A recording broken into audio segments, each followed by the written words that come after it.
서커스가 들어왔어요. 그래서 텐트를 치고 아주 서커스가 성황리에 이렇게 사람들이 몰려들었습니다. 그런데 어떤 남자가 티켓이 없어서 텐트 이 틈 사이로 싹 들어가려 하다가 딱 잡혔어요. 그래서 이놈 텐트 안으로 함부로 들어가는 것이 아니야 이렇게 해서 이제 혼이 났습니다. 그래서 좀 생각을 하다가 그 다음에 이 남자가 엉덩이부터 싹 밀어 넣었습니다. 그러자 또 탁 걸렸어요. 이놈 함부로 나오는 것 아니야. 그래서 텐트 안으로 들어갔습니다. 자, 오늘은 로마서 15장 보겠습니다만은 로마서 15장은 우리가 그 매일매일 어떻게 신앙생활을 해가야 되는가 하는 것에 대해서 아주 자세하게 잘 적혀 있습니다. 어떤 의미에서는 이 자연계에서나 영적 세계에서 생명을 새로 얻는 것은 아주 순간적입니다. 생명을 얻는 것은. 그러나 이 자라가는 것, 성장한다는 것이 대단히 힘든 일이라는 것을 우리가 볼 수가 있습니다. 어머니 뱃속에 생명이 생기는 것도 금방 순간적으로 생길 수가 있죠. 그러나 그것이 그냥 생명이 되는 것이 아니기 때문에 뱃속에서 10달 동안이나 어머니가 아이를 키워야 됩니다. 그리고 세상에 태어나더라도 그냥 어른이 금방 되는 것이 아니고 20년 동안을 자라서 겨우 한 사람의 어른으로 우리가 대접을 합니다. 그렇기 때문에 한 인간이 태어나서 성장해서 어른이 되기까지는 적어도 20년이라는 세월이 걸려야 된다는 것을 우리가 알 수가 있습니다. 이것은 영적인 세계에도 똑같은 원리가 적용이 됩니다.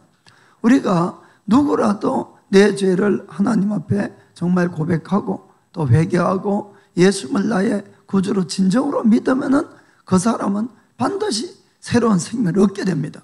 생명이 태어나죠. 새로운 생명이. 그러나 새로운 생명이 영적으로 태어났다고 금방 천국에, 물론 그때 죽으면 천국 들어가겠지만은, 그러나 금방 천국에 이렇게 들어가는 것이 아니지요. 더 크고 중요한 일은 바르게 성장해 가야 된다는 것입니다. 우리가 새로운 생명을 얻는 것은 오직 하나님의 은혜로만 됩니다. 이것은 뭐 자연계도 마찬가지고 이 영적 세계도 마찬가지입니다. 이것은 내가 노력한다고 되는 것이 아니죠. 우리 어떤 행위로 되는 것이 아니고 오직 정말 믿음으로 하나님의 은혜로만 새로운 생명을 다 얻을 수가 있습니다. 그러나 그 내가 얻은 생명을 내가 성장해 가는 것, 자라가게 하는 책임은 나에게 있는 것이요. 그래서 그걸 우리가 잘 깨달아야 됩니다. 신앙생활할 때에. 뭐든지 하나님이 다 해주시는 것이 아니에요. 그 귀한 생명은 하나님이 정말 우리에게 공짜로 은혜를 주셨지만은 내가 이 받은 생명을 성장시켜 가야 되는 것은 전부 나의 책임이라는 것을 아셔야 됩니다.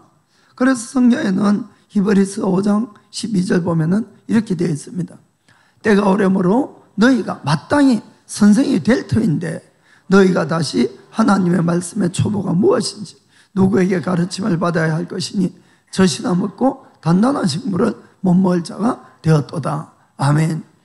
이렇게 한마디로 꾸중을 하는 이유는 그 책임이 하나님이 아니라 우리에게 있기 때문에 그렇습니다. 너희가 마땅히 선생이 되어야 되는데 아직도 젖만 빨고 있냐? 그 이야기죠. 그 어디까지 성장을 해야 되느냐? 이 히브리서 에베소서 4장 13절 보면은 자, 우리가 다 하나님의 아들을 믿는 것과 아는 일에 하나가 되어 온전한 사람을 이루어 그리스도의 장성한 분량이 충만한 때까지 이르리니. 아멘. 한마디로 예수님에게까지 자라야 된다는 것을 성경 분명히 말씀하고 있습니다. 만약에 그렇기 때문에 예수님을 믿었다, 구원받았다, 여기서 끝이 아니라는 것을 꼭 아셔야 됩니다. 그 다음에는 반드시 성장이라는 과정이 있고 성장을 해야만 되는 겁니다. 그럼 만일에 성장이 안 되면은 어떤 일이 일어나는가 보겠습니다. 14절 보면은 이는 우리가 이제부터 어린아이가 되지 아니하여 어린아이가 되면 안 된다는 거지요. 어린아이로 머물면은 어떤 일이 벌어지느냐? 사람의 괴술과 간사한 유혹에 빠져 모든 교훈의 풍조에 밀려 요동하게 된다, 이런 이야기입니다.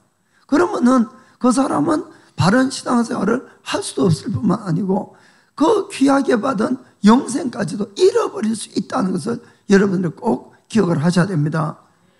그래서 사도 바울의 우리가 편지를 이렇게 잘 읽어보면은 앞부분은 대부분 교리에 대한 이야기가 나옵니다. 그것은 사람이 어떻게 구원받느냐는 이야기죠. 그래서 옛날에는 율법을 지킴으로 구원을 받았지만은 이제는 하나님의 은혜로 오직 예수 그리스도의 이 십자가의 대속으로 우리가 죄사함을 받고 믿어서 구원을 받는다는 거죠. 거기에 이제 그 내용이 대부분의 앞부분에 다 있습니다. 그런데 후반부를 읽어보면은 그런 내용이 전혀 없고 어떻게 구원받은 사람으로서 신앙생활을 어떻게 해야 되는 것만 쭉 적혀 있어요. 그렇죠? 편지를 읽어보면 다 그렇습니다. 그것은 바로 우리가 구원받는 것은 다 공짜지만은 그 다음에 신앙생활의 책임은 우리에게 다 있다는 것을 말씀하는 겁니다. 그래서 우리가 성장을 해야만이 하나님이 우리 한 사람 한 사람에게 주신 사명을 이루어갈 수가 있습니다, 여러분. 우리는 그냥 우연히 태어난 존재들이 아닙니다, 여러분. 하나님이 우리가 구원만 받으면 될 것 같으면은 예수를 딱 믿는 순간에 천국 데려가시면 제일 좋은 거예요. 어떤 면에서. 그렇죠? 그러나 그렇게 하지 않습니다. 평생 영원히 살지도 못하는 이 땅에서 구원받고 난 다음에 또 몇 수십 년을 이 땅에 두고 있는 것입니다. 그 이유는 우리를 성장시키고 하나님의 뜻을 이루어가는 하나님의 사명을 이루게 하기 위해서 그렇다는 것을 믿으시기 바랍니다. 지난 금요일 저녁에도 이야기했지만은 우리가 예수를 믿고 나면은 정말 예수님과 함께 보좌에 앉은 그런 신분이에요. 그러나 그것이 제대로 나를 통해서 그 역할이 될 때는 바른 신앙생활이 안 되면 절대로 그 일이 일어날 수가 없습니다. 그걸 여러분이 잘 아셔야 돼요. 그럼 늘 영적 전쟁에 지게 되고 늘 있는 것까지도 다 빼앗기고 우리가 영적 전쟁에 승리해야만이 마귀에게 빼앗겨 있는 모든 사람이든 건강이든 재물이든 다 빼앗아 올 수가 있는데 오히려 다 빼앗기는 삶을 사는 겁니다.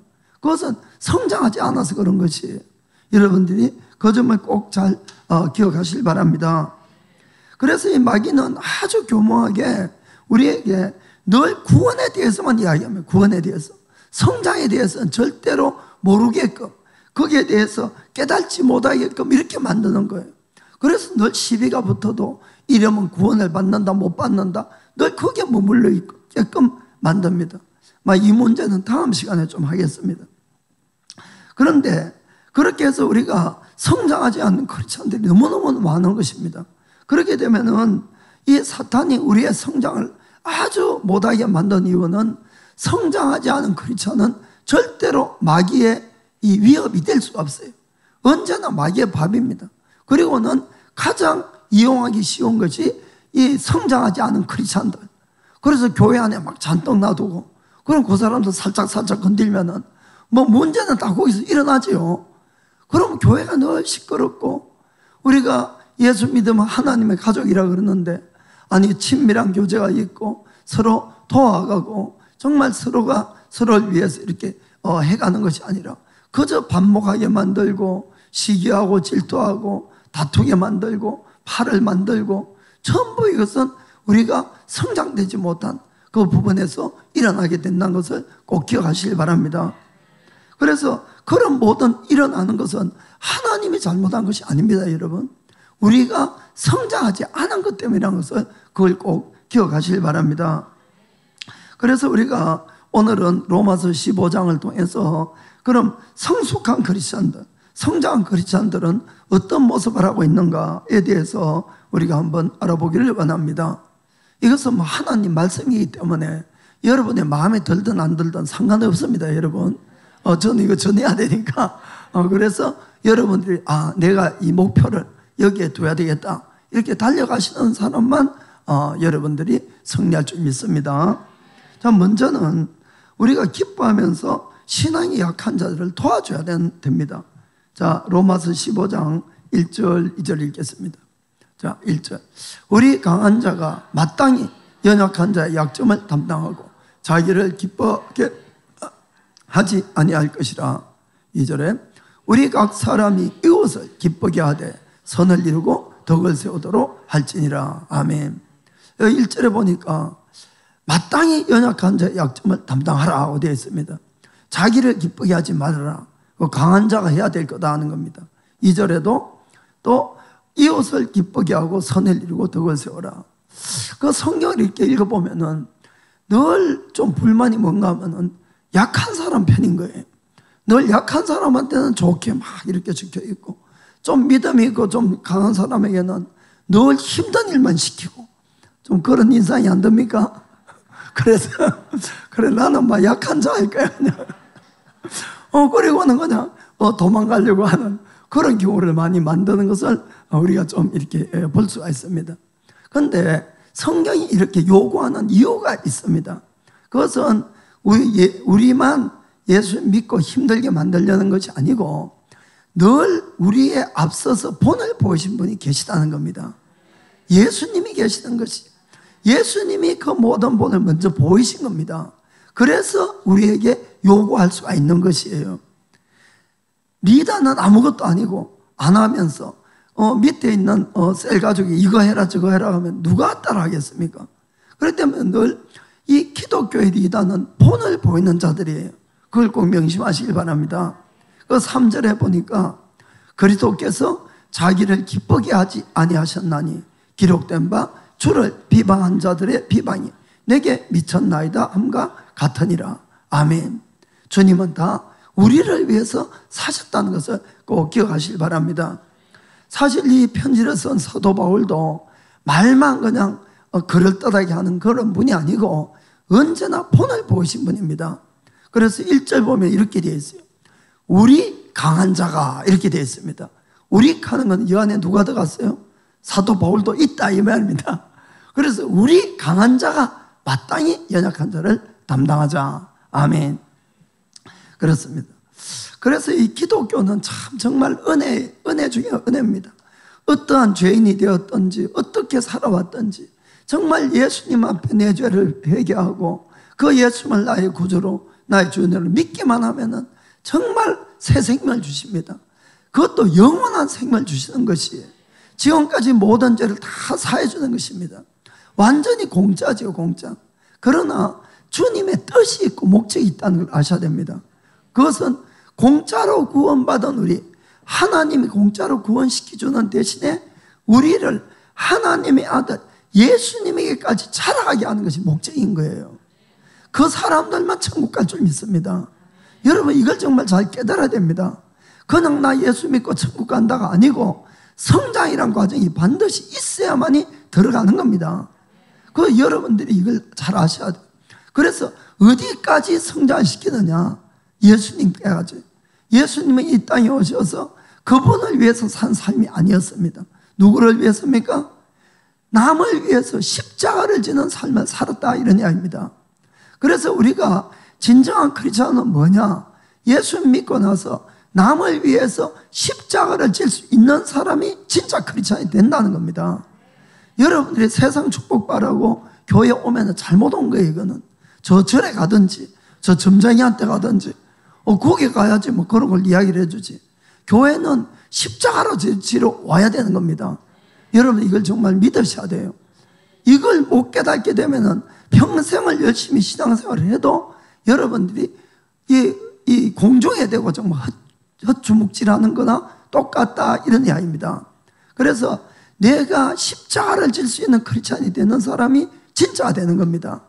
그리고 여러분들이 잘 아셔야 되는 것은 천국에 가서 예수님과 함께 영광을 받기 위해서는 이 땅에서 내 십자가를 진 자만 영광을 받는 겁니다. 나 예수 믿어서 예수 영광 받느냐? 절대로 그런 일 없다는 것 여러분 아셔야 됩니다. 그래서 로마서 8장 17절에 이렇게 말씀하지요. 자녀이면은 또한 후사 곧 하나님의 후사요 그리스도와 함께한 후사니 우리가 그와 함께 영광을 받기 위하여 고난도 함께 받아야 될 것이니라. 아멘. 우리가 하나님의 자녀면은 후삭하는 뜻은 상속자라는 뜻입니다. 모두 다가 하나님의 상속자지만은 예수님과 함께 영광을 받는 자는 따로 있는 것이에요. 누가 받습니까? 예수님과 함께 고난을 받은 자만 함께 영광을 받는 것이에요. 아무것도 안 한 사람이 어디 가서 영광을 받습니까? 그런 일은 절대로 없습니다, 여러분. 그런데 그 영광은 어떠한 영광이냐? 18절 읽겠습니다. 생각건대 현재의 고난은 장차 우리에게 나타날 영광과 좋게 비교할 수가 없도다. 아멘. 정말 얼마나 위대한 영광이 우리가 기다리는지 모릅니다. 그렇기 때문에 여러분들이 이제는 강한 자가 되셔야 됩니다. 자꾸 연약해가지고 늘 그냥 남한테 이렇게 신세만 지는 그런 거 좋아하시면 안 됩니다. 그럼 멸류관이 없는 것이에요, 진짜로. 오히려 강한 자가 되어서 연약한 자를 도와주고 십자가를 지는 그 사람에게 멸류관이 있는 겁니다. 그 사람이 주님과 함께 앉아서 왕노릇하는 것이에요. 아멘. 두 번째는 우리가 언제나 성경의 교훈으로부터 인내와 안위와 또 소망을 얻는 그런 사람이 되는 겁니다. 자, 거기 로마서 15장 4절부터 6절 보겠습니다. 무엇이든지 전에 기록한 바는 우리의 교훈을 위하여 기록된 것이니 우리로 하여금 인내로 또는 성경의 안위로 소망을 가지게 함이니라. 5절 6절도 이제 인내와 안위의 하나님이 너희로 그리스도 예수를 본받아 서로 뜻이 같게 하여 주사 한 마음과 한 입으로 하나님 곧 우리 주 예수 그리스도의 아버지께 영광을 돌리게 하려 하노라. 아멘. 우리가 이 리더가 되어서 남을 도와주고 또 남을 케어한다는 것은 결코 쉬운 일이 아닙니다. 내가 피를 나눈 형제를 할지라도 늘 도와줘야만 되고 이러면 피곤하지요. 힘들고. 그런데 지금까지 알지도 못한 사람을 교회라고 또 가서 만나가지고는 그 사람들을 도와주고 이렇게 케어하고 한다는 것은 정말 쉬운 일이 아닙니다. 그러다 보면은 하다가 지쳐서 그만두고 싶고 또 이렇게 할 때도 있어요. 그러나 그때마다 우리는 새 힘을 내야 됩니다.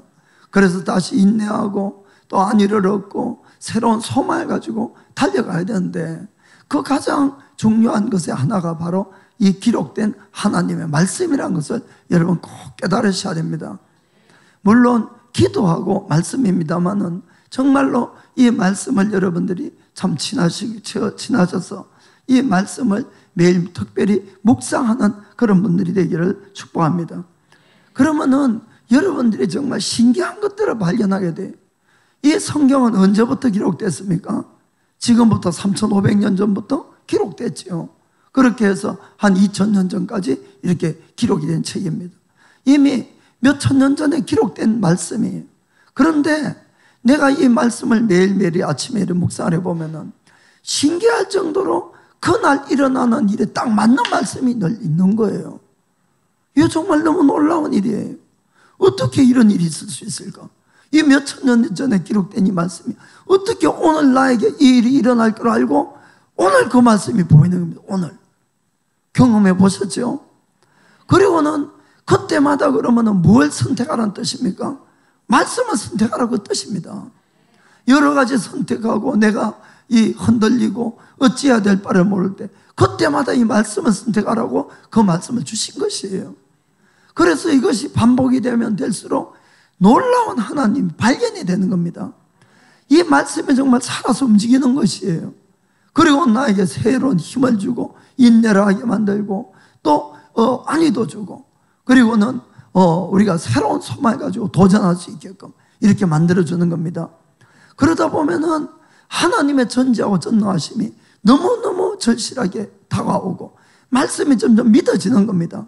그러면 여러분들이 상황이 아니라 언제나 뭘 생각합니까? 말씀을 생각하게 되는 겁니다. 어떠한 처지에도 이 말씀이 생각나는 것이에요. 그런 말씀 붙들고 기도하면은 그 말씀이 그대로 이루어져 가는 겁니다. 그렇기 때문에 우리가 정말 성숙한 크리스천들은 여러 가지 것들이 있죠. 우리가 힘들면 어릴 때는 부모를 찾기도 하고 또 셀리다를 찾기도 하고 목사님을 찾지만 그러나 결국은 우리가 말씀을 돌아야 된다는 겁니다. 이 말씀을 붙들고 그날부터 내가 기도하면 이 말씀대로 이루어져 가는 겁니다. 이것은 훈련이 필요한 것이에요. 하루아침에 그냥 되는 건 아닙니다.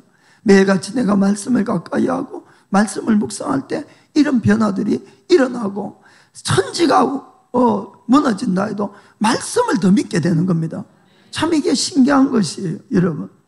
그래서 여러분들이 양육 클래스 때에 이 기도의 성자 조지 뮬러 이야기를 제가 그분의 일기를 보고 이렇게 가져와서 이 묵상의 중요성에 대해서 여러분들에게 가르치고 있습니다.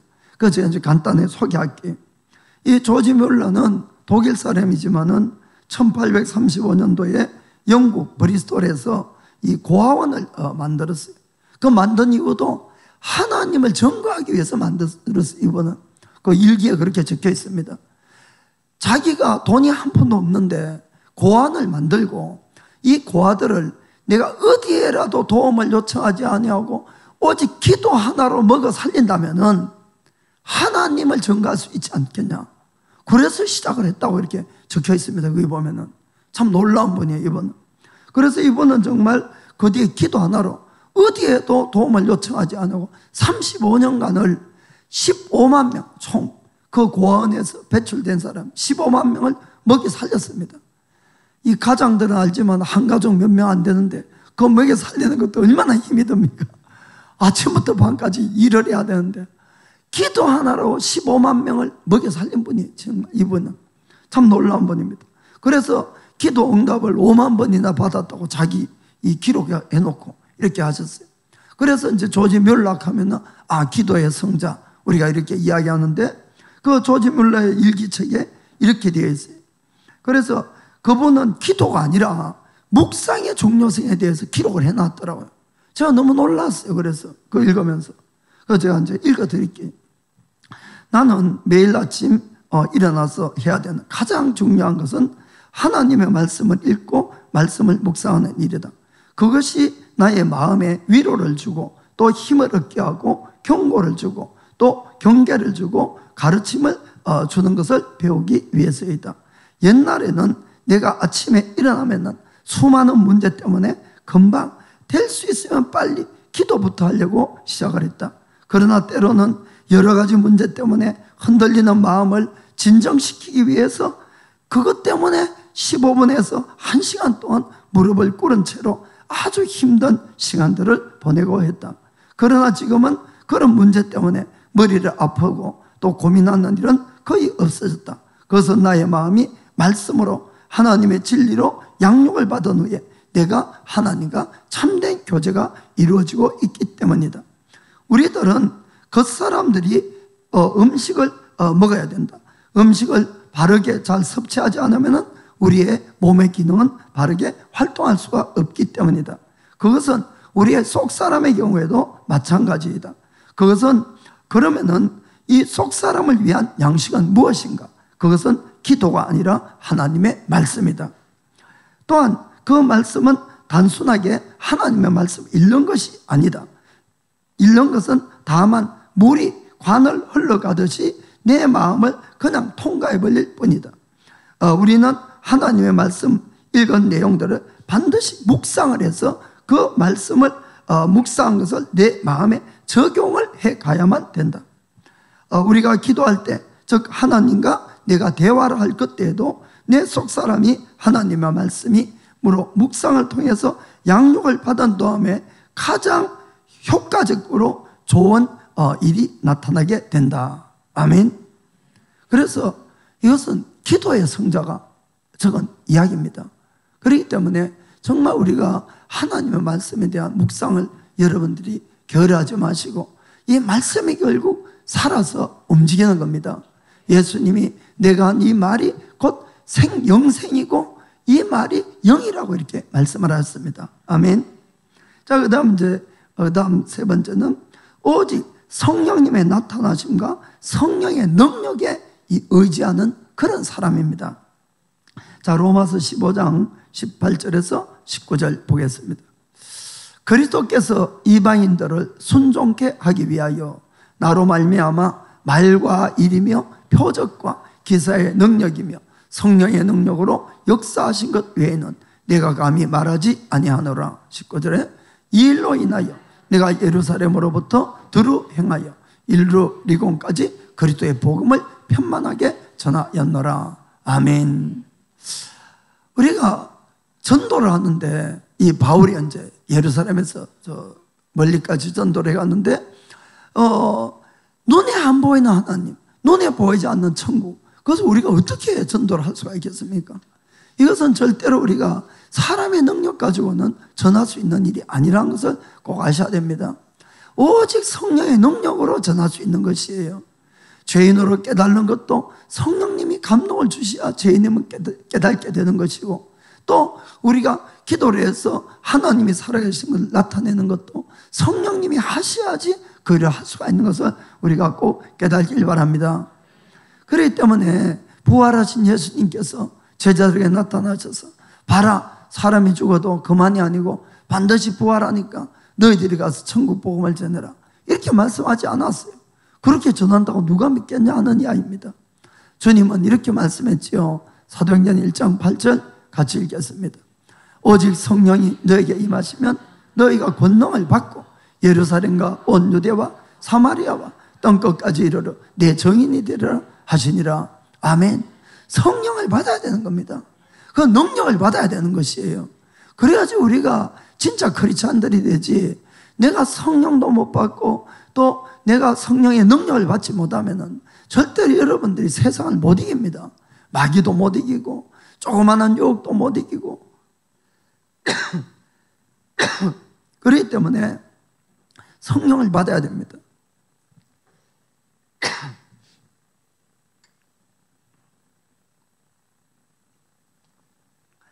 자, 그래서 진짜 우리가 하나님의 일하는 사람들은 매일같이 무엇보다 성령의 충만을 받으려고 애를 쓰는 겁니다. 그리고 그 능력을 받아서 내가 회사 일도 하고 또 주의 일도 하고 이렇게 하는 겁니다. 다시 한번 그 15장 18절 보겠습니다. 여기 보면은 그리스도께서 이방인들을 순종케 하려고 나에게 능력을 줬다, 이렇게 나와 있죠. 그렇죠. 그래서 우리가 이 복음을 전하기 위해서 주님은 성령을 부어준 겁니다. 아멘. 그래서 여러분들이 이것은 누구라도 구하면 주신다고 약속하고 있어요. 하나님께서는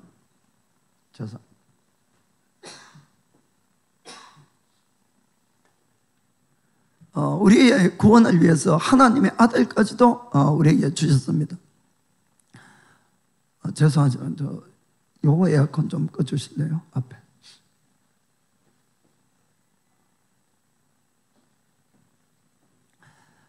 그래서 하나님은 아들 예수님까지 우리의 구원을 위해서 주셨습니다.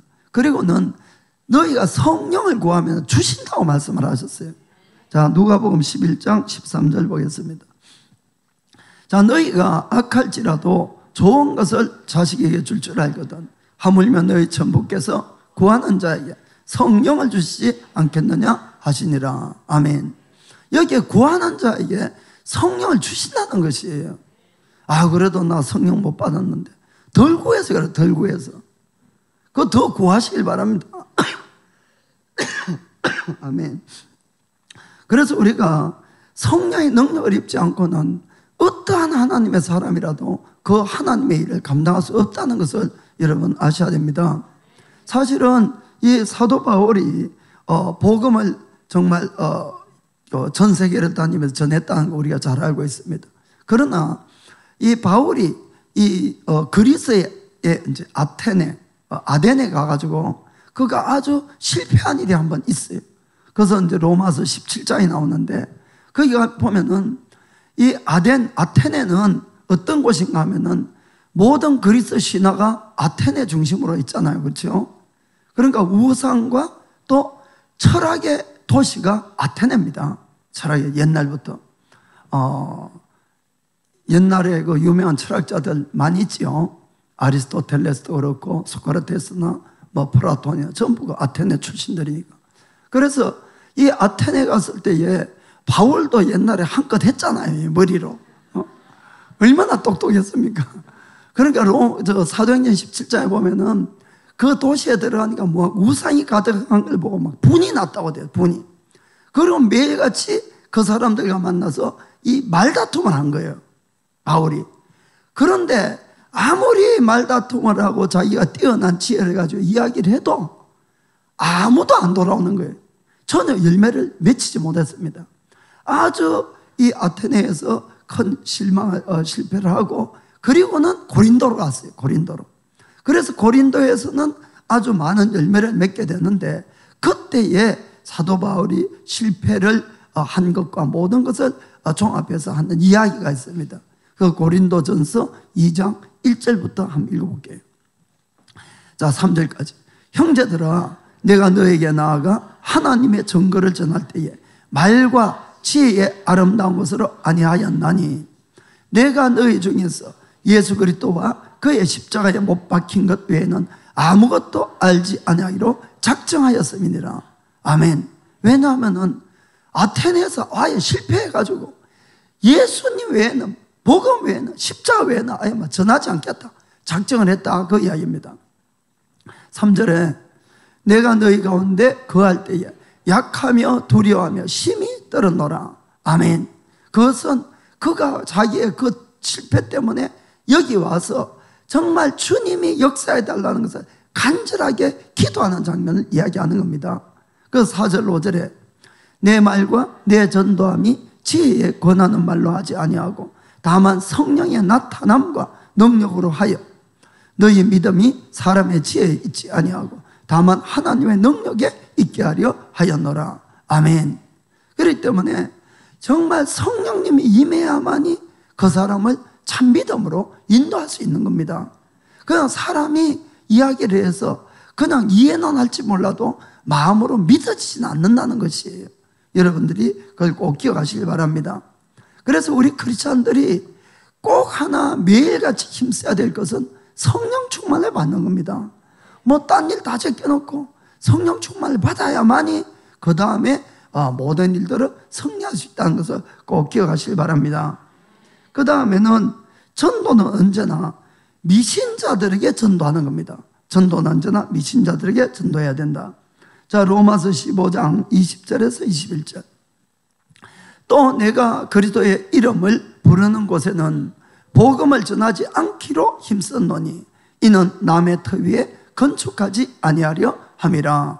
21절에 기록된 바 주의 소식을 받지 못한 자들이 볼 것이요 듣지 못한 자들이 깨달으리라 함과 같으니라. 아멘. 그렇습니다. 전도할 때 아주 중요한 원칙이 있습니다. 그것은 뭔가 하면은 지금 예수님을 믿지 않는 미신자들에게 복음을 전해야 된다, 그 뜻입니다. 아멘. 절대로 여러분 딴 교회 성도들한테 자꾸 우리 교회 오라 그러면 안 됩니다. 여러분 정말 이거는 안 돼요, 안 돼요. 그렇게 하는 것이 아닙니다. 우리는 하나님의 나라를 구하고 하나님의 나라의 확장을 위해서 일을 하는 겁니다. 아멘. 그러면 하나님의 나라 확장을 위해서 하려면은 미신자를 전도해야지 하나님 나라가 확장될 수 있는 것이에요. 그 딴 교회 사람 데리고 와가지고 우리 교회 교인 수너리는 것, 이건 절대로 하면 안 된다는 것을 여러분들이 꼭 깨달길 바랍니다. 괜히 그렇게 하면은 교회 간에 이게 불신이 생기고 분열이 생기고 또 다툼이 생기고 정말 하나님의 나라를 위해 좋을 것이 하나도 없다는 것을 여러분 아셔야 됩니다. 그리고 또 이 원칙을 통해서 우리가 어떤 선교사, 목사가 있다 그러면은 진짜인가 가짜인가 구분할 수 있는 하나의 방법도 된다는 것을 아시길 바랍니다. 지금 교회 잘 다니고 있는 이 성도들에게 자꾸 접근을 해가지고 뭐 예언해 줄게 뭐 할게 이렇게 해서 그 사람들의 마음을 자기에게 이렇게 자꾸 끌어가려는 그런 목사가 있으면 100% 이건 가짜입니다, 여러분. 이건 정말 100% 가짜예요. 그 사람에게 정말 대단한 능력이 있을 것 같으면은 이 세상에는 전도되지 않고 믿지 않는 사람이 훨씬 많아요. 그렇죠? 그 사람들 전도하면 되는 겁니다. 하나님의 능력으로 사도 바울처럼. 그렇게 하면 되는데 왜 다른 교회, 다른 성도들이나 목사님들이 열심히 그 전도해서 훈련시켜 놓은 그런 사람들에게 자꾸 접근을 해가지고 귀에 단소리를 해가지고 그들을 마음으로 훔쳐가려고 하는 것, 이건 너무너무 잘못된 겁니다. 그건 전부 가짜예요, 여러분. 괜히 그런데 미혹되지 마시길 바랍니다. 여러분이 세상에 이단을 한번 잘 보세요. 기독교 안에 있는 이단들. 그 사람들은 똑같은 방법을 쓰는 겁니다. 세상에 있는 이단들, 여호와의 증인, 신천지, 구원파, 이런 사람들 보세요. 전부 다 그 사람들 안 믿는 사람 전도하는 것이 아니에요. 다 교회 믿고 있는 사람들한테 가서 접근을 해가지고 전부 자기에게 끌고 가려고 이렇게 하고 있죠. 그거 전부 똑같은 거예요. 훔쳐가는 겁니다. 그것은. 그대로 마른 거를 뜻하게 합니다. 뭐라 그럽니까? 야야, 기존 교회는 구원이 없고 자기들에게만 구원이 있으니까 일로 와야 된다고. 정말 그렇게 영혼을 사랑하고 하나님 능력이 있으면 세상 천지의 사람인데 거기에 가서 전도가 데려가죠. 그렇지 않습니까? 이건 너무너무 말씀하고 위배되는 것이. 그렇기 때문에 여러분들이 그런 것들을 정말 잘 분별하게 되기를 축복합니다. 그래서 제가 이제 이런 예가 참 많이 했어요. 예수님도 이 거짓 선지자를 조심하라 이런 말씀도 하고, 바울도 그런 이야기를 하고. 그래서 제가 일본에서도 일어났던 수많은 일들이 있어서 그걸 적다가 다 지워버렸어요. 덕이 하나도 안 될 것 같아가지고. 알아서 여러분들 좋을 거 하나도 없겠더라고요. 괜히 이상하게 생각할까 싶어서 그냥 다 지워버렸어요. 그냥 오늘 나온 것처럼 정말 딴 교회 잘 다니는 사람들 자꾸 접근하고 이런 사람들은 절대로 엉터리란 것을 그걸 아시길 바랍니다. 절대로 거기에 가서 여러 소리 들어봐야 여러분들의 믿음에 절대로 도움이 안 됩니다. 정말 해만 돼요. 왜냐하면 지금 교회에 대한 부정적인 이야기를 해야 자기한테 끌어올 수가 있거든요. 그럼 뭐가 덕이 되겠습니까? 그리고 제가 아는 그 많은 사람들, 그런 사람들 능력이라고는 하나도 없어요. 솔직하게. 능력이 있으면 자기가 개척해서 전도회가 데리고 가면 되지. 능력이 없으니까 훔치가는 겁니다. 여러분들 그걸 잘 아셔야 됩니다. 자, 그 다음에 이제는 우리가 마음으로 이 남을 잘 돕고 하나님께 잘 이렇게 헌금하고 바치는 이런 분들. 자, 로마서 15장 25절에서 27절 보겠습니다. 그러나 이제는 내가 성도를 섬기는 일로 예루살렘에 가노니 이는 마케도니아와 아가야 사람들이 예루살렘 성도 중 가난한 자들을 위하여 기쁘게 얼마를 동정하였음이라.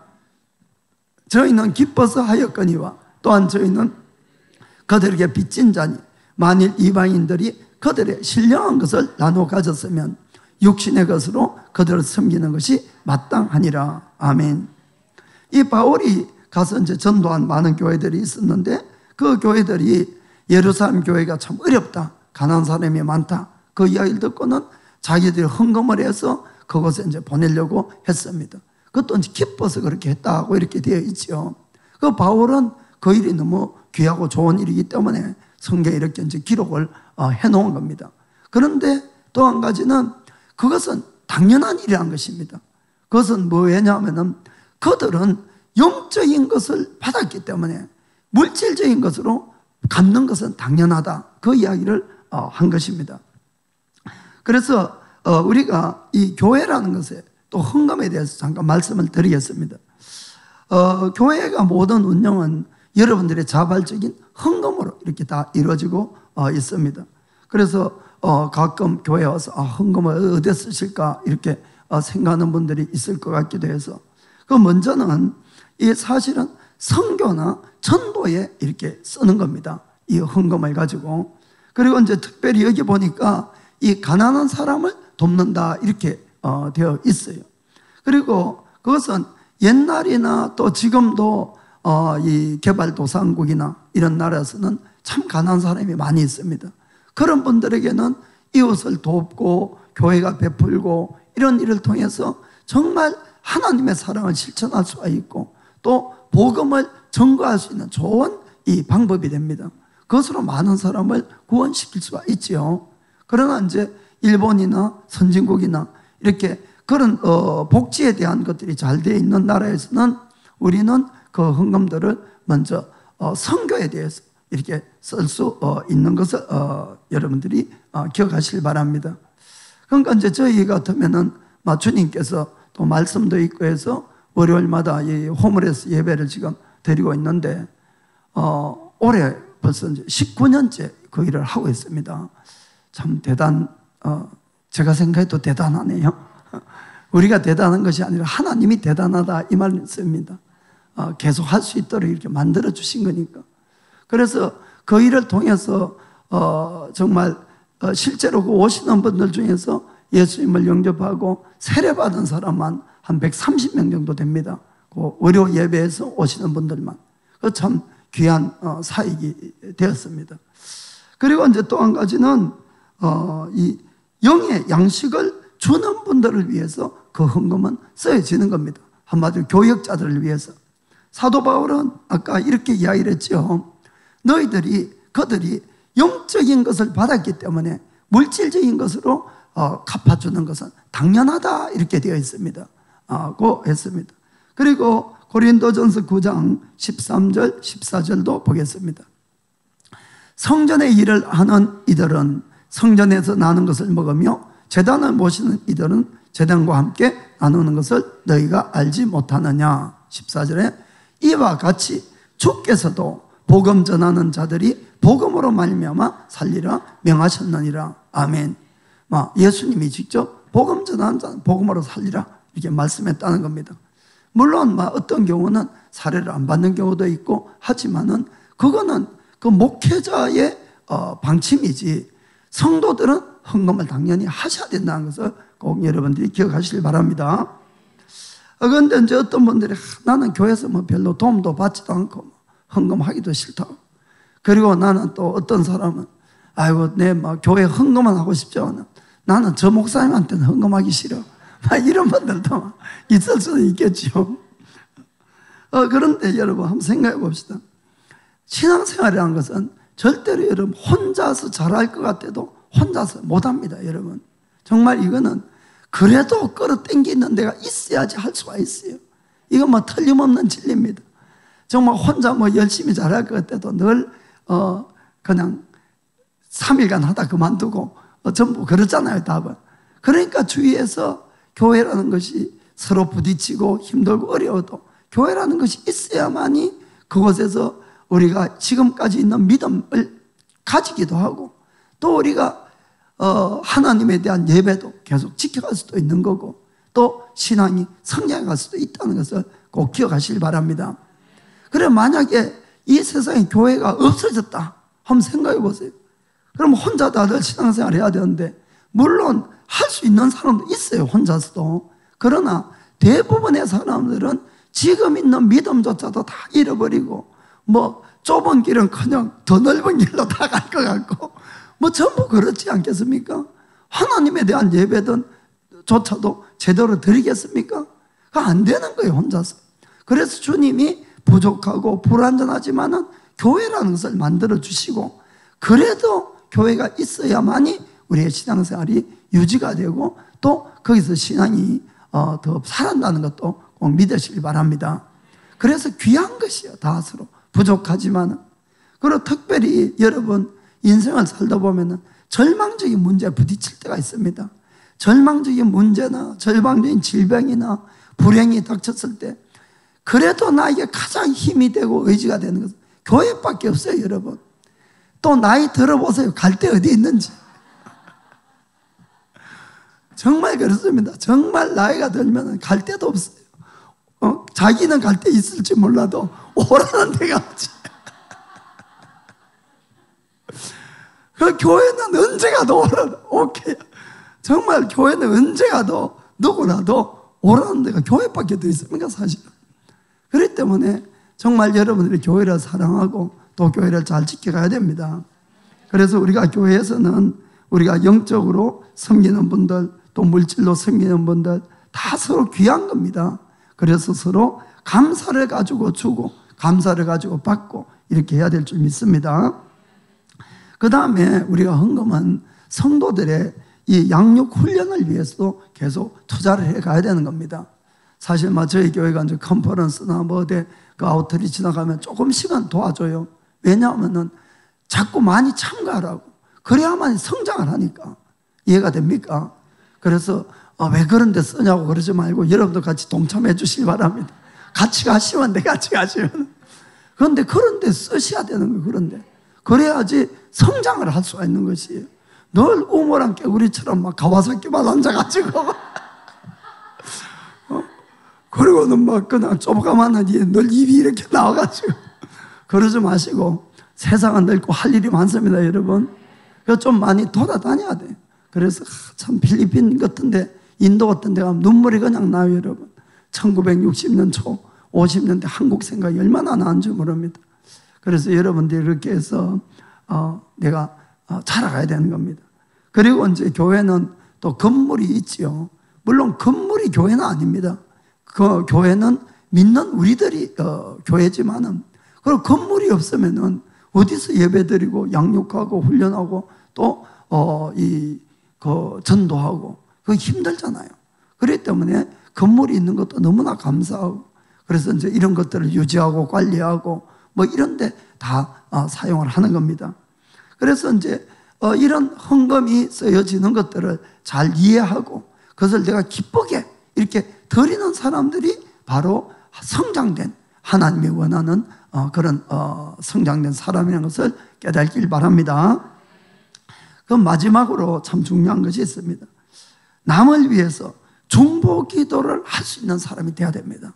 남을 위해서. 자, 로마서 15장 30절.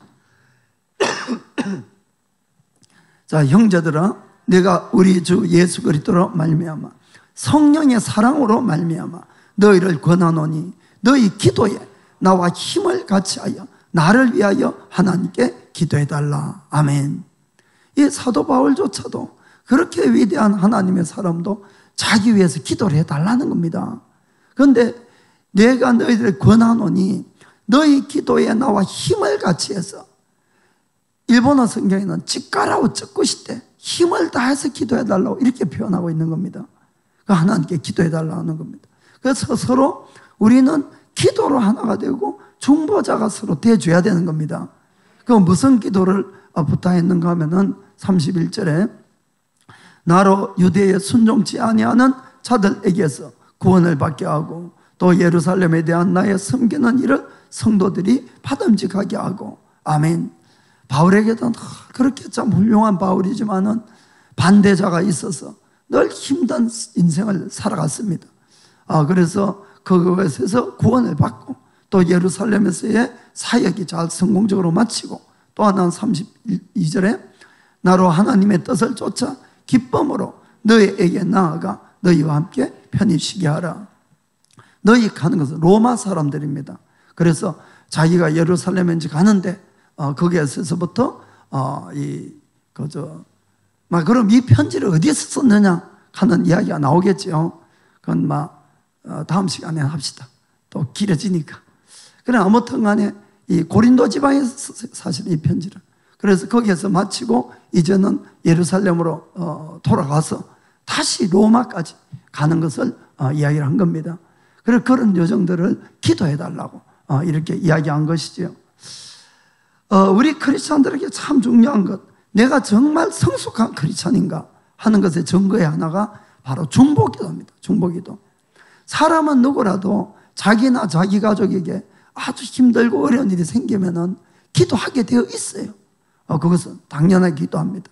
그러나 내가 남을 위해서 진정으로 나의 가족처럼 정말 마음을 찢어가면서 기도하는 것은 참 어려운 일입니다.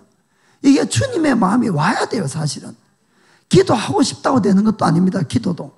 그 마음이 주어지면은 이 기도가 나오거든요.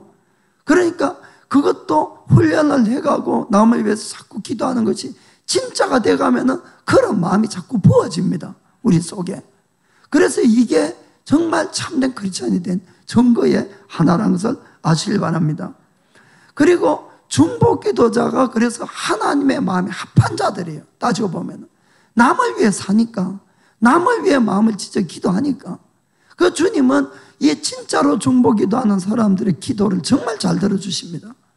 그분들의 기도라면 정말 잘 들어주시고, 그리고 성경에 보면은 그 중보기도의 중요성을 바울은 이렇게 이야기를 합니다. 디모데전서 2장 1절부터 보겠습니다. 1절. 그러므로 내가 첫째로 권하노니 모든 사람을 위하여 간구와 기도와 도구와 감사를 하되, 이렇게 되어 있습니다. 첫 번째로 내가 너한테 권한다는 겁니다. 너들 기도만 말고 첫 번째로 모든 사람을 위해서 중보기도 하라는 겁니다. 그리고 그 다음 절부터 계속 읽겠습니다. 임금들과 높은 지위에 있는 모든 사람을 위하여 하라. 이는 우리가 모든 경건과 단정한 중에 고요하고 평안한 생활을 하려 함이니라. 아멘. 사실 임금이나 높은 사람들 우리하고 별 관계가 없어요, 평소에. 그럼에도 불구하고 그 사람들을 위해서조차도 열심히 기도하라는 겁니다. 그 기도가 결국은 누구를 위한 것이 됩니까? 우리를 위한 것이 된다는 것이에요. 그분들도 이해하지만 이 중보기도가 3절에 되면 이렇게 되어 있습니다. 이것이 우리 구주 하나님 앞에 선하고 받으실 만한 것이니. 아멘. 주님 앞에 선하고 주님이 기뻐 받으시는 일이 중보기도다 하는 것입니다. 그 이유를 4절에 말씀합니다. 하나님은 모든 사람이 구원을 받으며 진리를 아는 데 이르기를 원하시느니라. 아멘. 주님의 하나님의 뜻은 모든 사람이 구원받는 것이 모든 사람이 진리로 행하는 겁니다. 그런데 지금 하나님을 알지도 못하고 믿지도 않는 사람이 어떻게 하나님의 이름을 부를 수가 있고 어떻게 그분에게 기도할 수가 있겠습니까? 할 수 없지요. 그러니까 그분들을 대신해서 누군가가 중보기도를 하면은 그 기도를 들어서 그 사람들을 구원시켜 주시겠다는 겁니다. 이해가 되십니까? 중보기도가 그만큼 중요한 것이요. 그래서 그 여러분들이 누구를 위해서 기도해도 안 된다가 아니고 끝까지 하셔야 됩니다, 여러분. 너무나 중요한 거예요. 이거는 마귀도 알기 때문에 마귀도 어떻게 해서라도 그 기도를 방해하고 끝까지 그 기도를 못하게끔 이렇게 만들기 때문에 중보기도야말로 정말 아주 치열한 영적 싸움이라는 것도 여러분 이해를 하셔야 됩니다. 여기에서 정말 우리가 끝까지 기도를 하면 어느 날부터 문이 팍 열리기 시작하면 금방이에요. 금방. 하나님의 응답은 금방입니다, 여러분. 응답 받기까지가 항상 시간이 걸리는 거예요. 그러나 응답은 금방이에요. 기도해서 병 낫는 거 보면 금방 낫잖아요.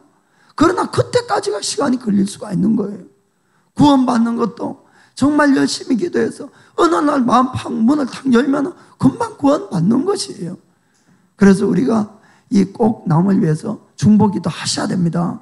이것이 바로 내가 참된 크리스찬이 되었는지 안 되었는지 가는 중요한 증거가 되는 것입니다. 사랑하는 성도 여러분, 우리 크리스찬들은 구원받았다, 그것으로 절대로 끝나는 것이 아니라 그때부터 성장을 하셔야 된다는 것을 꼭 기억하시길 바랍니다. 성장한 만큼 내가 자유함을 받는 것이에요. 성장한 만큼 하나님의 것이 내 것이 되는 겁니다. 성장한 만큼 하나님의 일을 더 할 수가 있는 것이에요. 여러분이 꼭 그걸 믿으시고 정말 놀라운 성장을 해가기를 주님을 축복합니다. 자, 기도하겠습니다.